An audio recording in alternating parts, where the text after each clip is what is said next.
Hi, welcome back to my channel. So a huge part of what I do as a musician is playing in the pit orchestra for musicals. I've played for over 100 productions, primarily guitar, but I played piano sometimes. I've also played trumpet and drum set in the past. But I have a show coming up. It's going to be School of Rock at Moonlight Amphitheater, which is a regional theater in Vista, California, in San Diego County. And I thought this would be a good chance for me to show you how I prepare for a musical. Now, the first step that I always take when I'm preparing for a musical, when I have the time to prepare, is to listen to the soundtrack as many times as possible, because you can just play the show better if you know the tunes, but also there's so much nuance, especially on electric guitar, especially on rock electric guitar, that you just can't really capture with standard notation.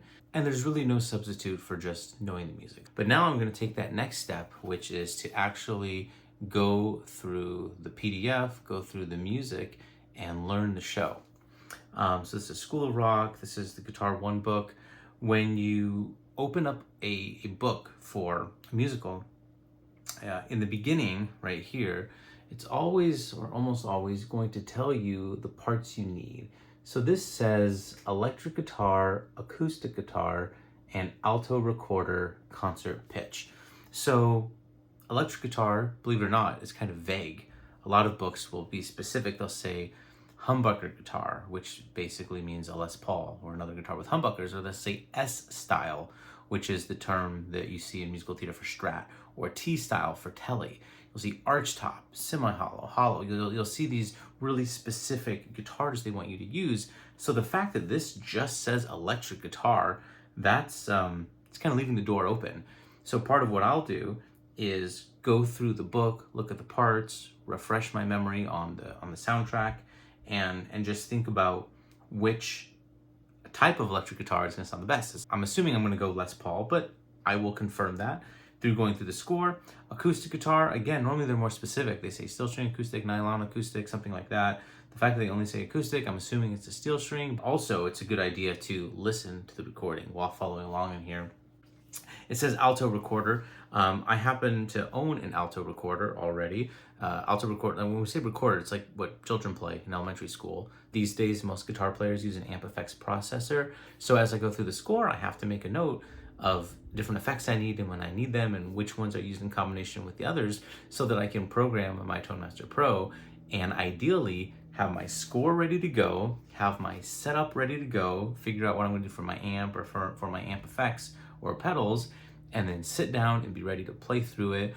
All right, so I am going to pause the video here, go through, make my annotations, and then we will get started with setting up the rest of the equipment. Okay, it's a few hours later. I've had a chance to go through the entire score, cross-reference it with the record in a few moments. I ultimately decided that I am going to go with my Fender ToneMaster Pro instead of a traditional amplifier. And for the rehearsal, I have an FR12 I can use. But really, for the actual show, we're going to be going direct into the house. So I'll have in-ears to hear myself in the band, but my cabinet is only for the band rehearsals.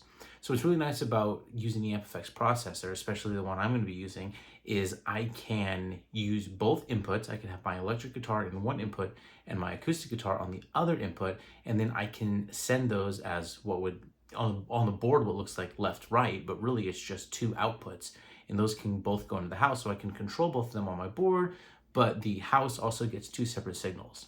All right, so now I'll jump into the guitars I'm going to use. Really, this show only calls for two guitars, one electric, one acoustic. I did decide to go with the Les Paul. I think that's the best sort of classic rock sound. So I'll be using my 1987 Gibson Les Paul Custom. This is going to be really my main guitar for the whole show. There is a handful of acoustic, but it's mostly electric guitar. Now, I've never had a problem with a guitar. All of the onstage problems I've had have been other equipment. I've had a pedal board like just lose the signal before. I had another show where I used main stage and it crashed. So other issues happen, but I've never had a guitar issue. But I always want to be prepared. So just in case, I'm gonna have a second Les Paul with me as a backup. I don't anticipate I will use this a single time, and I hope I don't have to, but I would much rather have a guitar on standby in case any issues happen in a string or electronics. And I chose this one because it's the closest. Then for my acoustic, I decided to use this one. This is a Taylor 912. This is a 1988. I already have a sound hole cover put on here. The two determining factors, really the most important one, was that it has an output jack, but it's passive. This will allow me to leave my guitar plugged into the ToneMaster Pro, and I don't have to worry about it draining a battery and then that battery dying and then me not having signal. I almost forgot about my alto recorder. So this is the recorder, so you can see it's a little bit longer than a typical soprano recorder.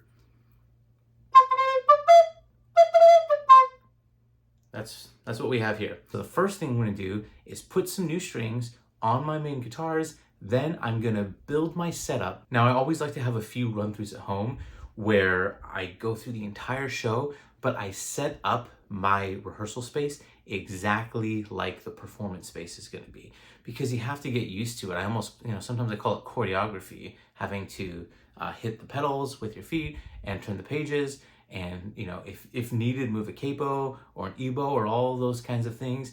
It's better to have run through the full process, know what you need, know where to reach for things at home, so that when you show up at rehearsal, everything's ready to go. A goal is that you can show up to the first rehearsal 100% ready to go, ready for opening night. So the rehearsals are just about getting used to the band, working through cues, vamps, things like that.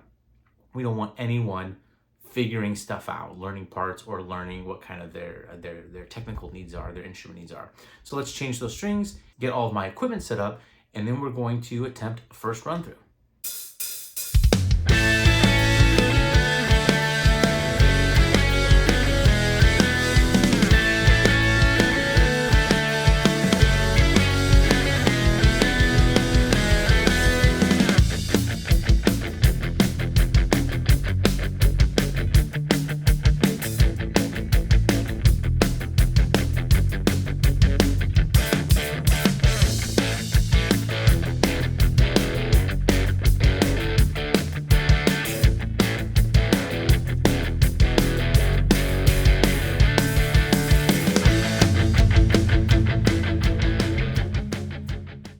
So that's about it for the prep at home. I've gone through the score, played through the music. I know my setup. The final step is to just head up to the theater. I'm here at Moonlight Amphitheater for orchestra rehearsal. Let's head inside.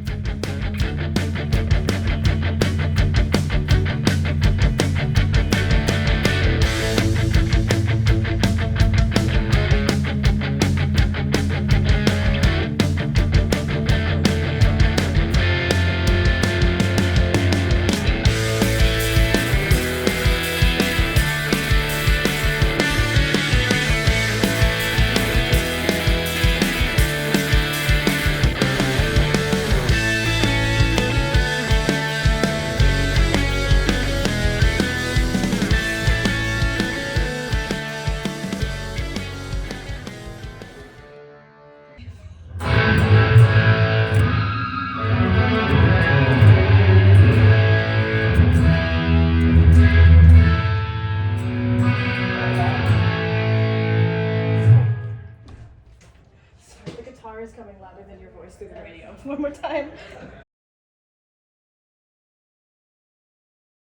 Now repeat after me. I pledge allegiance to the band. I pledge allegiance to And I promise to give Mr. Schneebly full command. I promise to give Mr. Schneebly full I'll remain in control of the band as a whole. We will rock and roll with our heart and our soul. Rock and raise your hand. You're in the band. We're in the band. You're in the band. We're in the band. You're in the band. Go!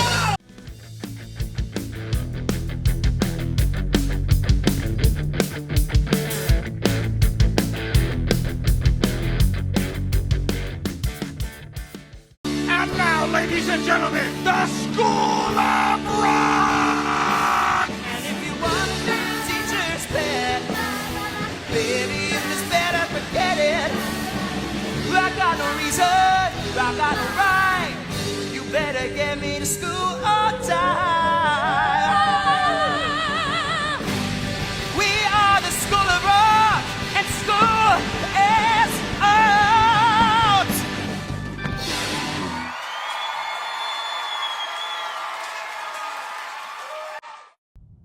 And this is the end of my video. So I hope that these steps help you. I've been playing for musicals for 18 years now, which is hard to believe. My first show was my senior year of high school in 2007, and one of the biggest lessons I've learned in that time is that no two shows are the same. Even if it's the same musical or the same production company, there will always be subtle differences. You need to be ready to adjust at any point. But I hope this video helped you with having an outline or a general sense of what you can do beforehand to make sure you have the greatest success possible during your show, during your run. So if you are watching this video because you're about to play your first musical, or your 10th or your 100th, and you have any specific questions you'd like to ask, please feel free to leave those in the comments and I'd be more than happy to respond. All right, hope you enjoyed.